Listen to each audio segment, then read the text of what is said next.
പ്രിയപ്പെട്ടവരെ, കഴിഞ്ഞ വീഡിയോയിൽ ഞാൻ ഖാൻ സാറിനെ പറ്റി പറയാമെന്ന് പറഞ്ഞിരുന്നു.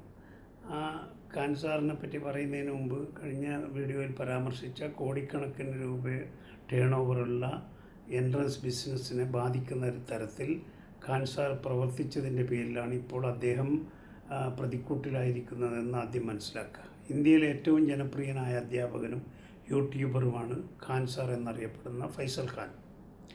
സങ്കീർണമായ അക്കാദമിക് ജിയോ പൊളിറ്റിക്കൽ വിഷയങ്ങളെ വളരെ ലളിതമായി നർമ്മത്തിൽ ചാലിച്ച് ആകർഷകമായി ആഴത്തിൽ മനസ്സിലാകുന്ന രീതിയിൽ സാധാരണ കുട്ടികൾക്ക് മനസ്സിലാകുന്ന രീതിയിൽ അവതരിപ്പിക്കുന്നതിൽ വളരെ വ്യതിരിക്തമായ ശൈലിയുള്ള അധ്യാപകരിൽ അതിസമർത്ഥനും പ്രസിദ്ധനുമാണ് ഈ ഖാൻ സാർ. അങ്ങനെയാണ് അദ്ദേഹത്തിന് വലിയ ഫാൻ ഫോളോവും കുട്ടികൾ എല്ലാം ഉണ്ടായത്. ഏറ്റവും ചുരുങ്ങിയ ചെലവിലോ സൗജന്യമായോ ഉയർന്ന നിലവാരമുള്ള വിദ്യാഭ്യാസവും രോഗനിർണയവും ആരോഗ്യ സംരക്ഷണവും ദരിദ്രർക്കും സാധാരണക്കാർക്കും നൽകുന്നതിന് വേണ്ടിയാണ് അദ്ദേഹം പരിശ്രമിച്ചുകൊണ്ടിരിക്കുന്നത്. ഭരണകൂട തണലിലും പ്രോത്സാഹനത്തിലും തഴച്ചു വളരുന്ന നമ്മളുടെ ഭീമൻ കോർപ്പറേറ്റുകൾ ഇതൊന്നും വെച്ചു പൊറുപ്പിക്കില്ലെന്ന് തിരിച്ചറിയാൻ നിർഭാഗ്യവശാൽ ഈ ഖാൻ സാറിന് കഴിഞ്ഞില്ല.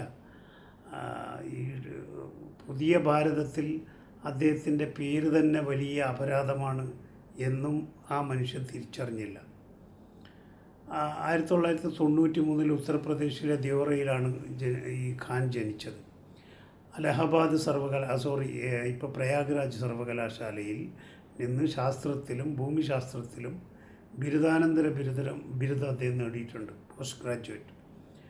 സാമ്പത്തികമായി ദുർബല വിഭാഗങ്ങളിലെയും ഗ്രാമീണ മേഖലകളിലെയും വിദ്യാർത്ഥികൾക്ക് ജാതി മത ഭേദമന്യേ ഏറ്റവും ചുരുങ്ങിയ ചെലവിൽ ഏറ്റവും മെച്ചപ്പെട്ട വിദ്യാഭ്യാസം ലഭ്യമാക്കുന്നതിനുള്ള അദ്ദേഹത്തിൻ്റെ പരിശ്രമങ്ങളും 240 ലക്ഷത്തിലധികം സബ്സ്ക്രൈബർമാരുള്ള ഒരു വലിയ വിദ്യാഭ്യാസ പ്ലാറ്റ്ഫോമായ അദ്ദേഹത്തിൻ്റെ YouTube channel Khan GS research centre എന്നതിൻ്റെ പേര്, അതൊക്കെ പ്രമുഖ ഗോദി മീഡിയ അവതാരികയായ അഞ്ജന ഓം കാശ്യപ്പിനെ പോലുള്ളവർക്കും കാൽക്കാശിൻ്റെ വിലയില്ലാത്തതാണ്.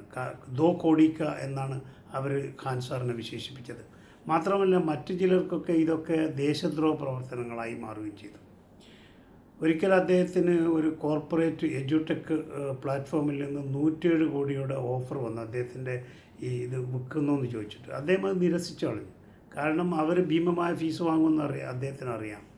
അദ്ദേഹം ഈ PSC UPSC തുടങ്ങിയ എല്ലാ മത്സര പരീക്ഷകൾക്കും തയ്യാറെടുക്കുന്ന ദശലക്ഷക്കണക്കിന് ഉദ്യോഗാർത്ഥികൾക്ക് മാർഗനിർദ്ദേശങ്ങൾ നൽകുന്നു. വളരെ ചുരുങ്ങിയ ചെലവിൽ ചെറിയ കാശ് നാമമാത്രമായ ഫീസാണ് അദ്ദേഹം ഈടാക്കുന്നത്. 200 രൂപ മുതൽ മേലോട്ട് ചെറിയ കാശുകൾ.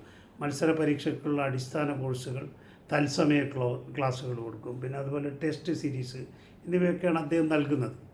ഇതിന് പുറമെ ഇപ്പോൾ അദ്ദേഹം വേറൊരു കാര്യം കൂടി ചെയ്തു.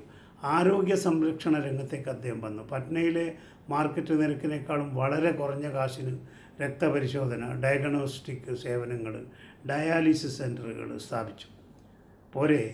വേറെന്തെങ്കിലും വേണോ? ഇതൊക്കെയാണ് ഭാരതമാതാവിൻ്റെ സംരക്ഷണം ഏറ്റെടുത്തിട്ടുള്ള പുതിയ വിദ്വാൻമാരും പുതിയ കോർപ്പറേറ്റുകളൊക്കെ ചൊടിപ്പിക്കാൻ ഇതിലപ്പുറം എന്താ വേണ്ടത്? അവർ ഖാൻ സാറിനെ കൊല്ലാൻ ഗുണ്ടകളെ പറഞ്ഞേക്കുന്നു.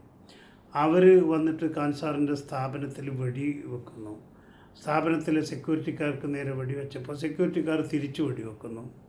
ഉടനെ പോലീസിൻ്റെ ആക്ഷൻ വരികയാണ്. പോലീസ് ഉടനെ വന്ന് വധശ്രമത്തിനാണ് ഖാൻ സാറിനെതിരെ കേസെടുക്കുന്നത്. എന്നിട്ട് അദ്ദേഹത്തെ അറസ്റ്റ് ചെയ്ത് കൊണ്ടുപോകുന്നു.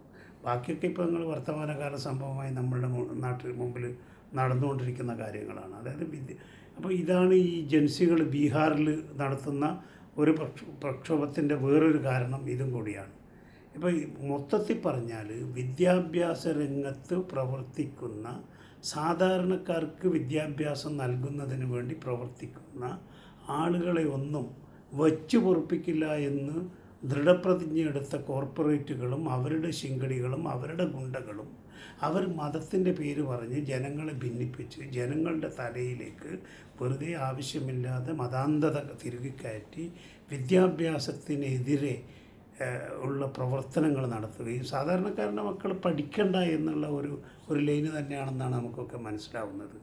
അതാണല്ലോ ഞാൻ പറഞ്ഞ കഴിഞ്ഞ വീഡിയോയിൽ ഞാൻ പരാമർശിച്ച ബീഹാറിലെ വിദ്യാഭ്യാസ മന്ത്രിയാണ് പറയുന്നത്, പെൺകുട്ടികൾ എന്തിനാണ് പഠിക്കാൻ പോണത്, പെൺകുട്ടികൾക്ക് വീട്ടിലിരുന്നാൽ പോരെ എന്ന് ചോദിക്കുന്ന വിദ്യാഭ്യാസ മന്ത്രിമാരുള്ള ഒരു നാടായി നമ്മളുടെ നാട് മാറുകയാണ്. വിദ്യാഭ്യാസ രംഗത്ത് നടന്നുകൊണ്ടിരിക്കുന്ന വേറെ പല ചൂഷണങ്ങളെപ്പറ്റിയും അടുത്ത വീഡിയോയിൽ പറയാം. നന്ദി, നമസ്കാരം.